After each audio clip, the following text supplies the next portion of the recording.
Mais uma vez, a Câmara foi palco para o futuro da política da cidade. O debate entre os candidatos a prefeito Adiló de Domênico e Maurício Schalco, que disputam o segundo turno das eleições em Caxias do Sul, teve transmissão ao vivo pela TV Câmara Caxias na noite de quarta, a 4 dias do pleito municipal. O formato, que previa a presença das chapas completas, com candidatos a prefeito e vice-prefeito, teve alteração devido ao estado de saúde de Gladys Frisso, vice de Schalco da coligação Futuro é Agora. A candidata, atual vereadora da Câmara, foi hospitalizada na manhã de quarta em função de uma infecção pulmonar.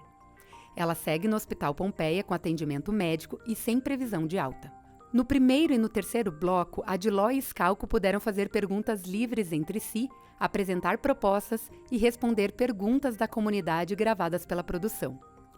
Já no segundo e no quarto bloco, eles fizeram perguntas entre si a partir de temas sorteados ao vivo. Olha, o debate sempre é uma oportunidade de a gente apresentar ideias, de tentar esclarecer o contribuinte. Lamentavelmente, o nosso adversário tem um cacuete muito grave, que ele ataca a honra das pessoas. Hoje ele atacou a honra do nosso vice, o Nespolo, coisa que ele terá que provar.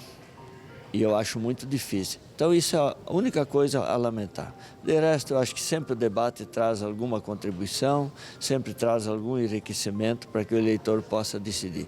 Agora, governar uma cidade, acima de tudo, a gente tem que ser honesto e sincero. O debate é muito bom porque a gente pode tratar assuntos de Caxias. A gente notou que o candidato atual prefeito, ele promete muito, entrega muito pouco, não entregou praticamente nada, nenhuma grande obra, e é sempre promessa mais 4 anos. Ele está há 20 anos no poder público, entre vereador, diretor de autarquia, e agora, quando teve a chance, sendo prefeito, de entregar muito à população, não entregou nada. A gente sabe que ele deu o máximo que ele podia, mas infelizmente é muito pouco para Caxias do Sul. Então temos um plano de governo bem estruturado, a gente sabe, tem as soluções para Caxias do Sul, a gente tem a certeza que vai ser entregue muito serviço público de qualidade para Caxias do Sul. Caxias do Sul está entre as 5 cidades gaúchas que vão ter segundo turno no próximo domingo.